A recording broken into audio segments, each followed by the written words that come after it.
تو سبحان اللہ، حضرت ابراہیم علیہ السلام کا اللہ کے ہاں کیا مقام و مرتبہ تھا کہ ہمیں جو 4 بنیادی عبادات عطا کی، ان میں سے ایک عبادت، دین کا ایک رکن، وہ حضرت ابراہیم علیہ السلام کے نام منسوب کر دیا گیا۔ ہمارا قبلہ تو اللہ ہے، اصل میں ہم رخ کرتے ہیں اللہ کی طرف، لیکن اللہ تعالیٰ کے حکم کے تحت اللہ تعالیٰ نے حکم دیا ہے کہ اب تم اس کی طرف رخ کر لو۔ پہلے حکم تھا بیت المقدس کی طرف رخ کر لو، مسجد اقصیٰ کی طرف، اس کی طرف رخ کرتے تھے۔ اب اللہ کا حکم ہے ادھر رخ کر لو، تو ہم ادھر رخ کرتے ہیں۔ اصل جو ہمارا معبود ہے وہ کیا ہے؟ اللہ۔ اور یہ بکواس آپ پھر سن سکیں گے کہ عید الاضحیٰ ہمیں انسانی ہمدردی کا سبق دیتی ہے۔ کون سی انسانی ہمدردی؟ جہاں تک یعنی ود ریفرنس ٹو مین آپ دیکھیں گے، انسانیت کے اعتبار سے دیکھیں گے تو انسانیت پر تو ظلم تھا کہ اپنے سگے بیٹے اور معصوم کے گلے پر انہوں نے چھری چلا دی۔ کون سی اس میں انسانی ہمدردی تھی؟ اعوذ باللہ من الشیطان الرجیم، بسم اللہ الرحمن الرحیم۔ وَإِذْ قَالَ إِبْرَاهِيمُ رَبِّ اجْعَلْ هَذَا الْبَلَدَ آمِنًا وَاجْنُبْنِي وَبَنِيَّ أَن نَّعْبُدَ الْأَصْنَامَ رَبِّ إِنَّهُنَّ أَضْلَلْنَ كَثِيرًا مِّنَ النَّاسِ فَمَن تَبِعَنِي فَإِنَّهُ مِنِّي وَمَنْ عَصَانِي فَإِنَّكَ غَفُورٌ رَّحِيمٌ ربنا إني أسكنت من ذريتي بواد غير ذي زرع عند بيتك المحرم ربنا ليقيموا الصلاة فاجعل أفئدة من الناس تهوي إليهم وارزقهم من الثمرات لعلهم يشكرون ربنا إنك تعلم ما نخفي وما نعلن وما يخفى على الله من شيء في الأرض ولا في السماء الحمد لله الذي وهب لي على الكبر إسماعيل وإسحاق إن ربي لسميع الدعاء رب اجعلني مقيم الصلاة ومن ذريتي ربنا وتقبل دعاء ربنا اغفر لي ولوالدي وللمؤمنين يوم يقوم الحساب رب اشرح لي صدري ويسر لي أمري واحلل عقدة من لساني يفقهوا قولي۔ حضرات، حج اور عید الاضحیٰ کی آمد ہے۔ حج ہماری عبادات میں سے بڑی عجیب عبادت ہے، بہت سے اعتبارات سے۔ ایک تو یہ کہ یہ پوری کی پوری عبادت ایک شخصیت کے گرد گھومتی ہے، اور وہ ہے حضرت ابراہیم علیہ السلام۔ اللہ تعالیٰ اپنے بندوں کو نوازتا ہے، کسی نیک بندے کا قرآن مجید کے اندر بائی نیم ذکر جو ہے وہ بھی کوئی تھوڑی اعزاز کی بات نہیں ہے کہ قیامت تک قرآن مجید پڑھا جائے اور اس کا ذکر جو ہے اس کی تلاوت کی جاتی رہے۔ لیکن دین کے 4 ارکان میں سے ایک رکن جو ہے وہ اسی کی طرف منسوب کر دینا، نا کتابیں لکھتے ہیں ہم لوگ اور پھر اس کے بعد اس کا انتساب ہوتا ہے کہ میں یہ کتاب جو ہے وہ فلاں کے نام پر ڈیڈیکیٹ کرتا ہوں، تو اس سے رائٹر کا پتہ چلتا ہے کہ اس کے سامنے اس کے دل میں اس شخص کی کیا قدر ہے۔ تو سبحان اللہ، حضرت ابراہیم علیہ السلام کا اللہ کے ہاں کیا مقام و مرتبہ تھا کہ ہمیں جو 4 بنیادی عبادات عطا کی، ان میں سے ایک عبادت، دین کا ایک رکن، وہ حضرت ابراہیم علیہ السلام کے نام منسوب کر دیا گیا۔ حج، قربانی، عید الاضحیٰ، یہ کیا ہے؟ یہ حضرت ابراہیم علیہ السلام کو ٹریبیوٹ پیش کرنے کے اللہ تعالیٰ کی طرف سے یعنی سجیشنز ہیں کہ میرے اس بندے کو یوں ٹریبیوٹ پیش کرو۔ اور حضرت ابراہیم علیہ السلام ان شخصیتوں میں سے ہیں جن کو رب العالمین نے سلیوٹ پیش کیا ہے قرآن مجید میں۔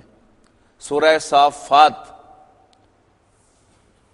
بڑی زبردست صورت ہے، اس میں سورہ یاسین سے ملحق ہے. اس میں اللہ تعالیٰ نے اپنے کچھ پیغمبروں کا ذکر کر کے کنکلوڈ کیا ہے بات کو سلامن. پہلے حضرت نوح علیہ السلام کا ذکر کیا اور پھر کہا سلامن علی نوح فی العالمین، سلام ہو نوح کو تمام جہانوں میں.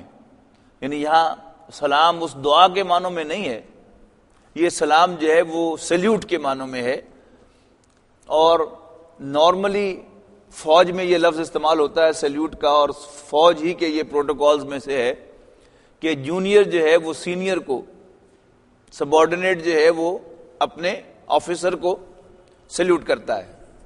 لیکن فوج کی جو ٹریڈیشنز ہیں ان کے اندر یہ بھی شامل ہے کہ جب کسی فوجی کو ہائیسٹ ایوارڈ دیا جائے، ہمارے ہاں تو خیر یہ احتیاط کی جاتی ہے کہ کسی زندہ کو نشان حیدر دیا ہی نہیں انہوں نے، لیکن جو برٹش ٹریڈیشنز ہیں ان میں اگر کسی سپاہی کو وکٹوریا کراس دیا جائے، اس کا جو ہائیسٹ ملٹری ایوارڈ ہے، تو پھر کمانڈر ان چیف جو ہے وہ بھی اس کو، یعنی وہ بیج لگا کر اس کو سلیوٹ پیش کرتا ہے. حالانکہ وہ سپاہی ہوتا ہے لیکن اس کے باوجود اس کا رینک وہی رہتا ہے، لیکن اس کی خدمات کے اعتراف کے طور پر وہ اسے سلیوٹ پیش کرتا ہے. تو کچھ ایسا ہی معاملہ معلوم ہوتا ہے کہ رب العالمین نے اپنے ان بندوں کی خدمات کو ریکگنائز کرتے ہوئے انہیں سلیوٹ پیش کیا ہے. سلام نوح، سلام علی نوح فی العالمین، سلیوٹ ہے نوح کو تمام جہانوں میں. اور پھر حضرت ابراہیم علیہ السلام کی ساری زندگی کے واقعات میں سے ایک واقعہ خاص طور پر نقل کرنے کے بعد، یعنی بڑھاپے میں حضرت ابراہیم علیہ السلام نے اللہ سے دعائیں مانگ کر بیٹا لیا. اور جب بیٹا، ایک ہوتا ہے شیرخوار بچہ، وہ ماں کے ساتھ اٹیچڈ ہوتا ہے، اور جب بچے بڑے ہوتے ہیں تو بیٹی جو ہے وہ ماں کی ہیلپر بن جاتی ہے. یعنی آٹا گوندنا شروع کر دے گی، گھر کے دوسرے کام کاج میں ماں کا ہاتھ بٹانا شروع کر دے گی، اور بیٹا جو ہے وہ باپ کا ہاتھ بٹانا شروع کر دیتا ہے. یعنی باپ جو ہے اگر گھر کے باغیچے کے اندر کام کرتا ہے تو اس کا بچہ جو ہے وہ ساتھ کھرپا لیے ہوئے اور لوٹا پانی کا لیے ہوئے پھر رہا ہے. باپ جو ہے وہ گاڑی دھو رہا ہے تو ساتھ پائپ لے کر اس کا ایک بچہ جو ہے وہ جا رہا ہوتا ہے. اب اس سے باپ کے دل کی کلی کھل رہی ہوتی ہے، اور پھر وہی بچہ جب ذرا اور بڑا ہوتا ہے تو باپ کے کاروبار میں اس کے ساتھ بیٹھنا شروع کر دیتا ہے. تو وہ باپ کے جو اپنے کاروبار سے ہل نہیں سکتا تھا، اب وہ ایک ریلیف محسوس کرتا ہے کہ یس آئی کین ناؤ ریلیکس، کہ اب میرا بچہ جو ہے وہ میرے کام میں شریک ہو گیا ہے. تو وہاں نقشہ کھینچا گیا ہے کہ فلما بلغ معہ السعی، کہ جب اسماعیل اپنے والد کے ساتھ علیہ السلام دوڑ دھوپ کرنے کے قابل ہو گئے، قال انی اری فی المنام انی اذبحک یا بنیا انی اری فی المنام انی اذبحک، کہ بیٹا میں خواب میں دیکھتا ہوں کہ میں تمہیں ذبح کر رہا ہوں. اور پھر فانظر ماذا ترى، تو پھر بتا تمہارا کیا خیال ہے، ہاؤ یو ویو دس. انہوں نے کہا ابا جانا مجھ سے کیوں پوچھ رہے ہیں، افعل ما تؤمر، جیسا حکم ملا ہے کر گزریے. اور پھر قرآن مجید نے اس پر نقشہ کھینچا ہے فلما اسلما، جب دونوں نے ہتھیار ڈال دیے رب العالمین کے حکم کے سامنے. لفظی ترجمہ کریں گے تو دونوں مسلمان ہو گئے، لیکن مسلمان کے معنی کیا ہے، سبمٹ کرنا. جب دونوں نے اپنے رب کے سامنے سبمیشن اختیار کر لی اور باپ نے بیٹے کو پیشانی کے بل لٹا دیا، تو اللہ تعالیٰ نے کہا قد صدقت رویا، ابراہیم تو نے تو اپنے خواب کو بھی سچ کر دکھایا. کذالک، یوں ہم بدلہ دیا کرتے ہیں نیکوکاروں کو. اور پھر اس کے بعد سلیوٹ پیش کیا، سلام علی ابراہیم، سلام ہو ابراہیم کو. حضرت ابراہیم علیہ السلام آپ قرآن مجید میں اگر ان کو پڑھیں، ان کا ایک پروفائل نکالیں قرآن مجید میں سے، تو میں اپنا احساس بیان کیے بغیر نہیں رہ سکتا. تو مجھے ایسا محسوس ہوتا ہے کہ اللہ تعالیٰ ان کا ذکر کر کے خوش ہوتا ہے. نہیں ہوتا نا کہ آپ کوئی بات کر رہے ہیں تو آپ کے چہرے کے تاثرات جو ہیں وہ اس بیان کی ایک تصویر پیش کرتے ہیں کہ آپ یہ you are please to mention that, یا آپ جو ہیں وہ ڈسگسٹڈ ہیں اس کا ذکر کر کے. یہ آپ کے چہرے کے تاثرات بتاتے ہیں, آپ کا لب و لہجہ بتاتا ہے. تو قرآن مجید میں حضرت ابراہیم علیہ السلام کا تذکرہ ذرا اس پہلو سے پڑھیے گا تو آپ یقیناً مجھ سے اتفاق کریں گے کہ اللہ تعالیٰ بھی ان کا ذکر کر کے خوش ہوتا ہے, اور مجھے آپ کو کہتا ہے کہ یہ ہوتے ہیں میرے بندے. میں تمہیں بھی بندہ بننے کا کہہ رہا ہوں نا, ایسے ہوتے ہیں میرے بندے. بندہ بننا ہے تو ایسے بندہ بنو جیسے میرا ابراہیم میرا بندہ بنا تھا. پھر یہ کہ زندگی میں یعنی ایک انداز ہوتا ہے زندگی گزارنے کا. ہمارے ہاں بہت سے لوگ بڑے بااصول ہوتے ہیں, اور جو ماڈرن جو سیکولر ٹرینڈ ہے وہ بااصول ہونے کو بڑا لائک کرتا ہے کہ جی فلاں شخص جو ہے بڑا بااصول ہے. حضرت ابراہیم علیہ السلام کو جب میں قرآن مجید میں پڑھتا ہوں تو حضرت ابراہیم علیہ السلام یعنی اس بااصول سے بھی آگے کی ایک سٹیج ہے جسے گریٹ کہا جاتا ہے. یعنی اصول میں تو حساب کتاب ہوتا ہے نا, 4 دیے ہیں تو 4 لے لو, 10 دیے ہیں تو 10 لے لو. لیکن احسان کی روش کیا ہے؟ آپ نے تو مجھے 4 دیے تھے لیکن میں وہ 4 بھی آپ کو لوٹا رہا ہوں, اس کے ساتھ میں آپ کا شکریہ بھی ادا کر رہا ہوں. اس کے علاوہ میں ہمیشہ آپ کا خادم رہوں گا, میں آپ کا ممنون احسان رہوں گا. یہ کیا ہے؟ یہ احسان کی روش ہے. تو حضرت ابراہیم علیہ السلام جو ہیں یہ گریٹ مین, یعنی بااصول نہیں بلکہ اس سے بھی اگلی کوئی سٹیج اگر گریٹ مین کی ہے, عظیم شخصیت, وہ حضرت ابراہیم علیہ السلام ہے. ارشاد ہے ربی جعل ھذا البلد آمنا. اور یاد کرو جب ابراہیم نے علیہ السلام عرض کی ربا بنا دے اس گھر کو امن کی جگہ, وجنبنی و بنی ان نعبد الاصنام, اور مجھے اور میری اولاد کو اس سے بچا کہ ہم بتوں کی پوجا کریں. ربی انہن اضللن کثیرا من الناس. ربا ان بتوں نے لوگوں کی عظیم اکثریت کو گمراہ کر دیا. اب یہ آگے جس کے لیے میں نے آپ کو یہ آیات پر سنا رہا ہوں, فمن تبعنی فانہ منی. تو جو میری پیروی کرے, جو میرے راستے پر چلے, وہ میرا ہے, میں اسے اون کرتا ہوں. اب اصولی طور پر اگلا جملہ کیا ہونا چاہیے؟ جو میری پیروی نہیں کرتا اس کا مجھ سے کوئی تعلق نہیں.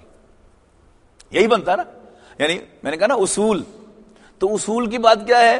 جو میری پیروی کرے آئی اون ہم, اور جو مجھے ڈس اوبے کرے, مجھے میری پیروی نہ کرے, آئی ڈس اون ہم. لیکن ابراہیم دی گریٹ کیا فرماتے ہیں علیہ السلام, فمن تبعنی فانہ منی. تو ربا جو میری پیروی کرے وہ تو میرا ہے. ومن عصانی, لیکن جو میری نافرمانی کرے, فإنک غفور الرحیم, تو بخشنے والا مہربان ہے. دیکھا آپ نے, یعنی اصول سے آگے مقصد کیا ہے؟ اسے بھی بخش دے. تو بخشنے والا ہے, تجھے کوئی پوچھنے والا ہے نہیں, تو نے کسی سے لے کر تو بخشنا نہیں. تو جو میری پیروی کرے وہ تو میرا ہے ہی, اور جو میری نافرمانی کرے تو بخشنے والا مہربان ہے. یعنی بڑا خوبصورت انداز ان کے حق میں بھی اللہ تعالیٰ سے بخشش کی دعا کرنے کا, فإنک غفور الرحیم, تو بخشنے والا مہربان ہے. حضرت ابراہیم علیہ السلام کی زندگی کا اگر آپ جائزہ لیں, اگر آپ پروفائل قرآن مجید میں سے نکالیں تو بڑی امیزنگ شخصیت جو ہے وہ آپ کو ملے گی بہت سے اعتبار. یعنی جان بوجھ کر میں نے یہ لفظ امیزنگ استعمال کیا ہے. یعنی ایک تو ان کا اللہ تعالیٰ کے ساتھ ڈیووشن کا پہلو جو ہے وہ بھی انپریسیڈنٹڈ ہے. ان جیسی اللہ تعالیٰ کے ساتھ وفاداری کسی نے نہیں کی. اللہ تعالیٰ نے ان کو بطور ایگزامپل پیش کیا. دوسرا ان کی شخصیت کا ایک اور پہلو ہے, وہ یہ کہ he knew how to make his point. یعنی اپنی بات واضح کرنا وہ بھی ان پر ختم تھی, اور بڑے لائٹ انداز میں, ہلکے پھلکے انداز میں.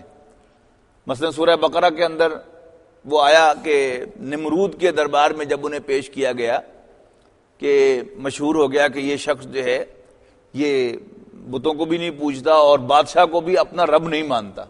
اب ان کا تو خاص تھا کہ میرا رب اللہ ہے. بادشاہ نے سمن کر لیا. تو پوچھا بادشاہ نے ان سے کہ کون ہے تیرا رب؟ تو حضرت ابراہیم نے کہا ربی الذی یحیی و یمیت، میرا رب وہ ہے جو زندگی اور موت دیتا ہے، زندگی عطا فرماتا ہے، موت سے دوچار کرتا ہے. بادشاہ نے کہا انا احیی و امیت، میں زندگی اور موت دیتا ہوں. اور اس کی تفسیر میں آتا ہے کہ اس نے جیل سے 2 قیدی بلائے. ایک قیدی جس کو سزائے موت سنائی جا چکی تھی، اسے کہا جاؤ تم آزاد ہو. اور دوسرا قیدی، اس کے بارے میں حکم دیا اس کی فوراً گردن اڑا دو. اس کی فوراً گردن مار دی گئی. اس نے کہا انا احیی و امید، دیکھو زندگی اور موت کا فیصلہ میں کرتا ہوں.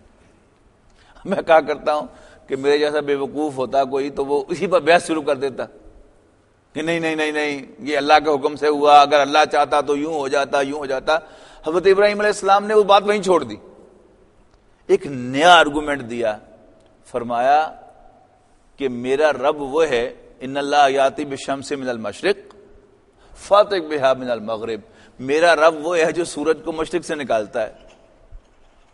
پتر تو کٹ کے دکھا مغرب چوں.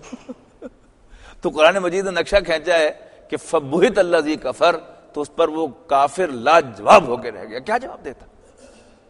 یعنی آرگو کرنا مختصر الفاظ میں اور ایسا آرگومنٹ دینا کہ جس میں اگلا آدمی جو ہے وہ کچھ کہہ ہی نہ سکے. کیا جواب دے گا وہ؟ یہ بھی حضرت ابراہیم علیہ السلام کا خاص تھا. پھر اسی میں آپ دیکھتے ہیں کہ ان کی جو اسٹریٹجی اس سے پہلے کہ بتوں کو یہ ثابت کرنا تھا انہوں نے کہ بت کسی کام کے نہیں. اب ان کی قوم جو تھی وہ بت پرست تھی، بلکہ کواکب پرست تھی، اور بڑے بڑے جو ستارے سیارے ہیں انہی پر انہوں نے بت بنائے ہوئے تھے. کوئی سورج کا بت ہوتا ہے، کوئی اس کا بت بنا ہوا ہے، کوئی چاند کا ہے، کوئی دوسرے ستاروں کا ہے. تو پہلے تو انہوں نے ایک ایک کر کے اپنی قوم کو ڈیمونسٹریٹ کیا کہ دیکھو یہ ڈوبنے والے تمہارے خدا نہیں ہو سکتے. اور ڈیمونسٹریٹ کیسے کیا کہ یعنی ان کا ہم خیال بن کر ہاں ستارہ معلوم ہوتا ہے یہ میرا رب ہے. جب ستارہ غائب ہو گیا کہ نا جی نا یہ میرا رب نہیں ہو سکتا. چاند ظاہر ہو گیا کہ یہ بڑا روشن ہے، ہاں یہ میرا رب ہوگا.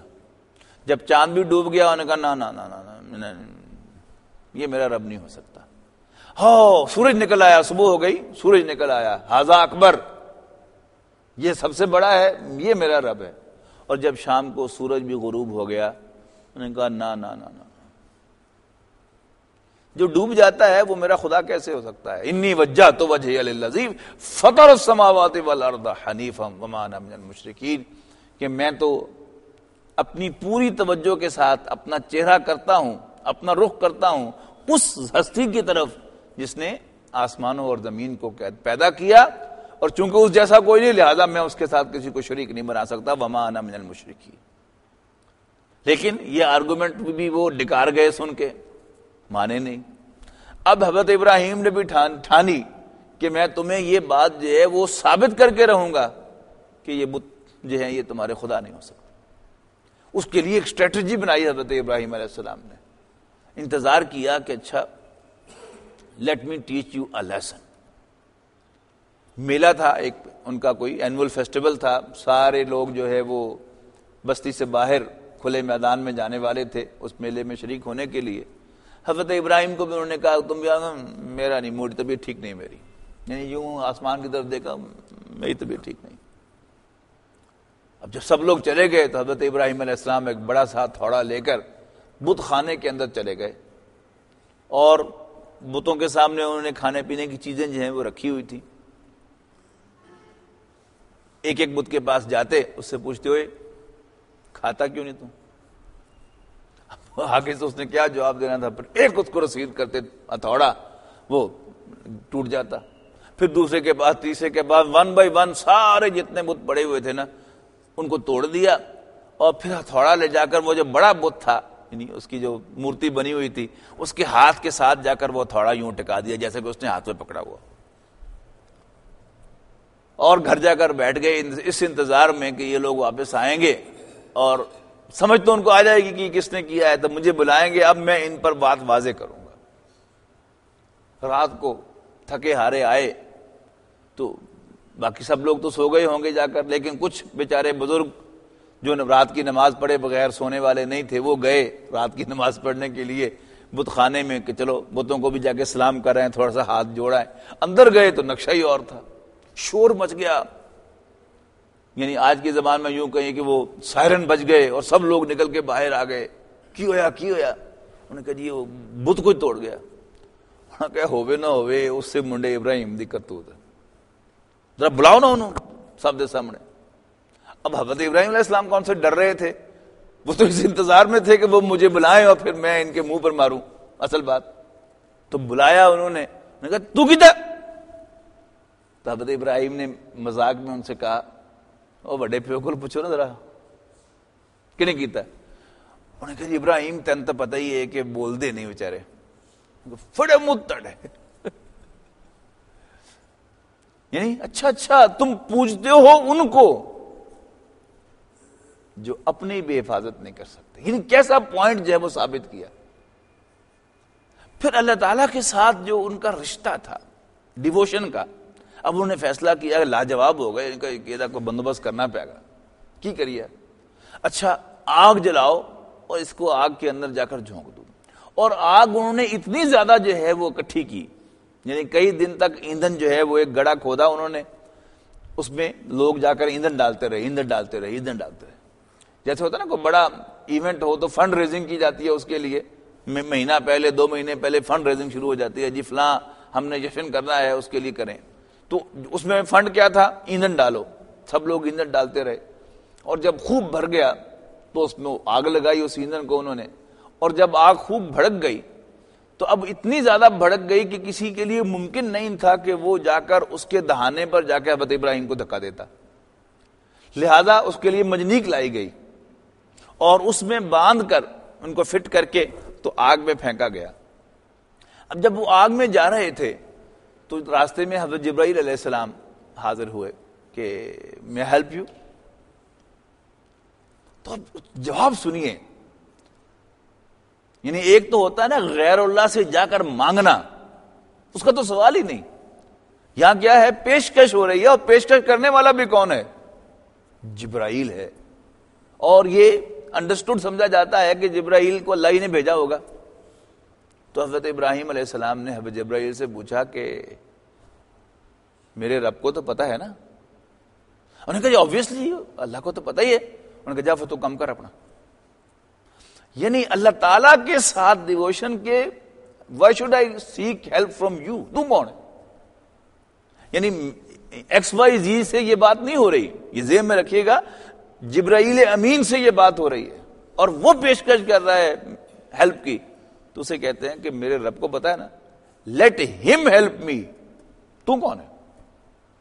تو یہ اس پر تقریریں کرنی بڑی آسان ہے کہ میں تقریر کروں کہ غیر اللہ کو نہیں پکارنا چاہیے، آپ بڑے محظوظ ہوں کہ واہ واہ ڈاکٹر صاحب نے کمال کرتی آج، لیکن جدوں اگ سیدھا سٹیا جا رہا ہاں تو ادو ہی مینوں یاد رہے کہ ہاں اللہ کو پکارنا ہے صرف۔ یہ ہے حضرت ابراہیم علیہ السلام کا اصل کردار، یعنی اللہ تعالیٰ نے اگر ان کو اتنا اونچا مقام عطا فرمایا ہے کہ مسلمانوں کی ایک عبادت جو ہے وہ ان کے ساتھ اس کا انتصاب کر دیا ہے، ایسے ہی نہیں ہوا۔ یہ تھا حضرت ابراہیم علیہ السلام کا وہ معاملہ کہ یعنی آگے جا کے میں ابھی الفاظ آپ کو سناؤں گا کہ ان کا معاملہ کیا تھا کہ وہ صرف اور صرف اللہ کے تھے، یعنی حنیفن کا لفظ ان کے لیے آتا ہے یکسو، تو واقعتاً اس لفظ کی بھی اگر صحیح آپ نے کوئی یعنی یوزیج دیکھنی ہو، who deserves to be called Hanif, تو وہ حضرت ابراہیم علیہ السلام۔ پھر ابھی میں نے جو سورہ بقرہ کی آیات آپ کو سنائی ہیں اس پہ فرمایا کہ وَإِذِ ابْتَلَىٰ إِبْرَاهِيمَ رَبُّهُ بِكَلِمَاتٍ فَأَتَمَّهُنَّ، یاد کرو جب آپ کے رب نے ابراہیم کو متعدد باتوں میں آزمایا، فَأَتَمَّهُنَّ، اور وہ سب پر پورے اترے۔ مجھے یاد آتا ہے کہ پروفیسر شفیق صاحب ہمارے جو ڈینٹل سرجن ہیں، آپ سب لوگ جانتے ہیں انہیں، وہ نیا میں بی ڈی ایس کیا تھا تو ابھی جو جونیئر بیچز ہوتے ہیں ان سارے اسٹوڈنٹ سے تعارف ہوتا ہے. تو شفیق صاحب آئے, وہاں میرا کلینک ہوا کرتا تھا ڈی گراؤنڈ میں, تو ان کا گھر ہوتا تھا ڈی بلاک میں. تو وہ گزرتے ہوئے جو ہے وہ آتے جاتے جو ہے وہ میرے پاس ٹھہر جاتے تھے. تو وہ بی ڈی ایس کا فائنل ایئر کا امتحان لے کے آئے تھے. تو میں نے ان سے پوچھا کہ امتحان لے آئے؟ ان کا ہاں جی لے آیا. تو میں نے پوچھا کہ جی سب پاس ہو گئے کہ کون کون فیل ہوا, فرسٹ کون آیا؟ تو مجھے ایک اسٹوڈنٹ کے بارے میں انہوں نے کہا کہ یار کمال کرتی اس کڑی نے.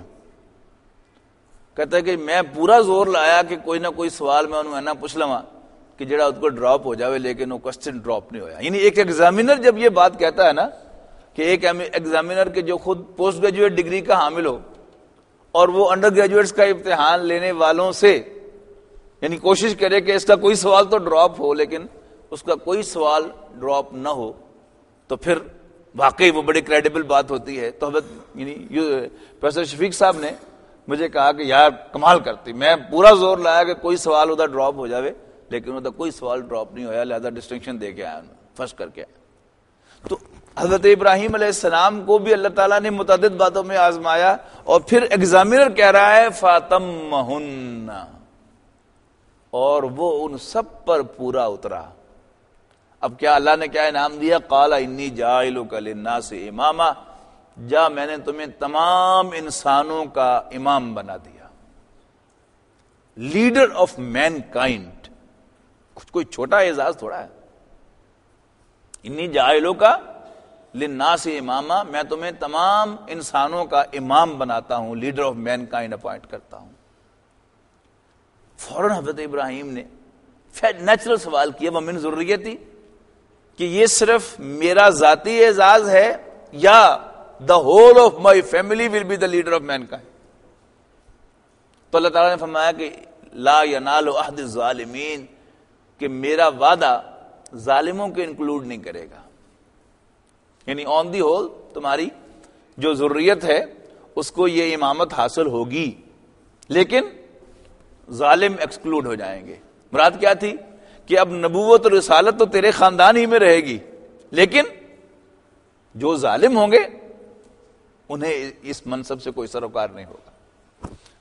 وَإِذْ جَعَلْنَا الْبَيْتَ مَثَابَةً لِلنَّاسِ وَأَمْنًا,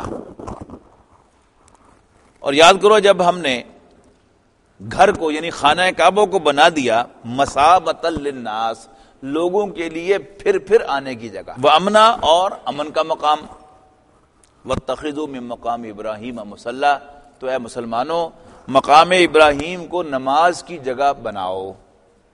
اور آپ دیکھتے ہیں آپ سبھی نے ماشاءاللہ کم سے کم عمرہ تو کیا ہوگا, طواف ختم کرنا کہاں ختم ہوتا ہے؟ طواف کا آخری چیز کیا ہے؟ مقام ابراہیم پر 2 نفل پڑے جاتے ہیں نا, تو وہ ہے کہ وَاتَّخِذُوا مِن مَقَامِ إِبْرَاهِيمَ مُصَلًّى, مقام ابراہیم کو نماز کی جگہ بناؤ.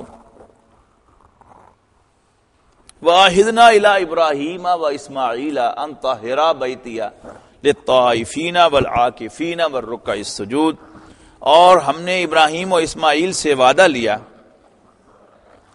کہ وہ پاک رکھیں گے میرے گھر کو طواف کرنے والوں, اعتکاف کرنے والوں, رکوع کرنے والوں اور سجدہ کرنے والوں کے لیے. اور یہ وعدہ جو ہے یہ آج بھی ان کی اولاد پورا کرتی ہے. لاکھوں آدمی جمع ہوتے ہیں لیکن حرم آپ کو صاف ملتا ہے کہ نہیں ملتا؟ وہ یہ وعدہ ہے وَعَهِدْنَا إِلَىٰ إِبْرَاهِيمَ وَإِسْمَاعِيلَ أَن طَهِّرَا بَيْتِيَ لِلطَّائِفِينَ وَالْعَاكِفِينَ وَالرُّكَّعِ السُّجُودِ وَإِذْ قَالَ إِبْرَاهِيمُ رَبِّ اجْعَلْ هَٰذَا بَلَدًا آمِنًا. اور یاد کرو جب ابراہیم نے عرض کی ربا بنا دے اس کو ایک امن کا شہر, وَارْزُقْ أَهْلَهُ مِنَ الثَّمَرَاتِ, اور اس کے رہنے والوں کو پھلوں سے نواز, اور ساتھ ہی شرط لگا دی من آمن منہم باللہ والیوم الآخر, سب کو نہیں, صرف ان کو جو اللہ پر اور آخرت پر ایمان لانے والے ہوں.